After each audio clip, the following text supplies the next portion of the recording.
Bonjour à tous, bonjour à toutes. Bienvenue à un nouvel épisode du LDM Podcast, la discussion média. Votre animateur Marc Aristide.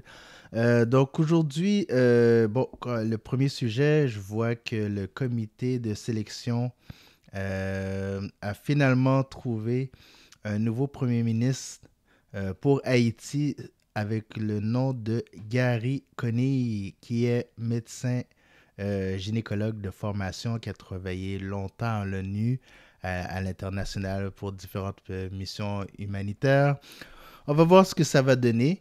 Euh, Avec Ariel Henry, on n'a pas eu beaucoup de résultats. Est-ce qu'avec M. Koné, on va avoir un peu plus?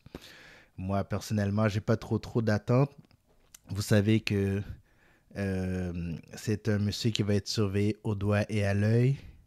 Le comité qui l'a choisi, ils l'ont choisi avec des intentions bien particulières qui ne vont pas nécessairement dans les intérêts des Haïtiens. Donc, on va voir comment ça va se passer. On ne sait pas encore combien de temps va durer son mandat. On n'est même pas sûr encore quand auront lieu les prochaines élections. Il n'y a toujours pas de date fixée. Donc, on va laisser la chance aux coureurs, mais j'ai pas d'attente énorme.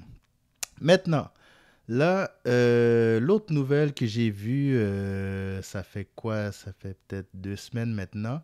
C'est que le ministère de l'Agriculture du Québec, ben, la MAPAC, va surveiller ceux qui préparent des plats à domicile.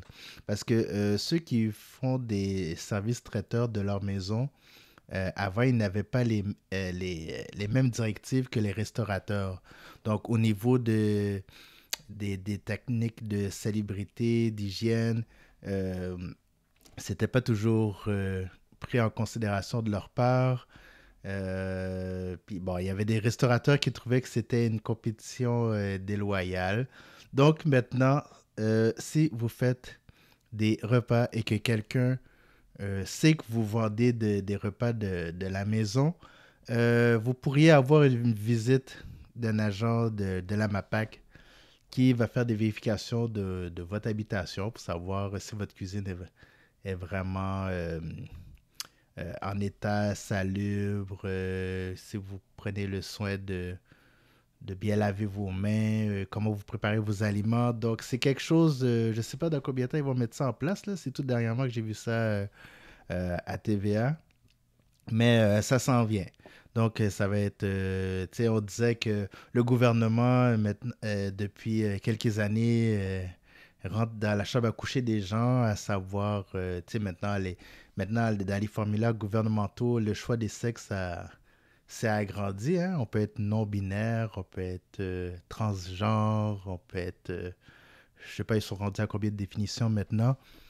Fait que on disait que le gouvernement rentrait dans la chambre à coucher. Et puis là, maintenant, ben, le gouvernement rentre dans votre cuisine.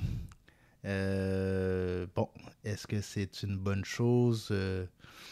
Ça va mettre un certain ordre, mais pour les restaurateurs qui disent que c'est de la compétition déloyale, écoutez, une personne qui fait ça personnellement dans sa cuisine ne peut pas faire autant de volume, ne peut pas faire autant de ventes qu'un commerce dans la restauration. Donc, je suis pas sûr d'où vient le côté déloyal là-dedans, mais ça va être réglementé et ça va être mis en place très bientôt.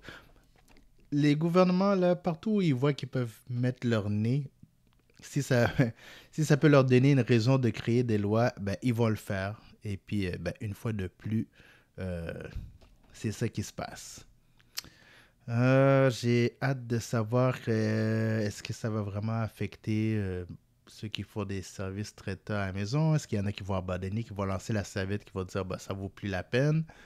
Ou peut-être que ça va motiver les gens à juste prendre plus au sérieux cette business. Donc j'ai hâte de voir qu'est-ce qui va se passer avec tout ça. En tout cas, laissez-moi vos commentaires. Comme d'habitude, vous pouvez visiter le www La Discussion Média. Vous pouvez m'écrire à ladiscussion@gmail.com. Donc, commentaires, suggestions, tout est bienvenu. Donc, ça me fera plaisir de vous lire et je vous revois dans un prochain épisode. Ciao!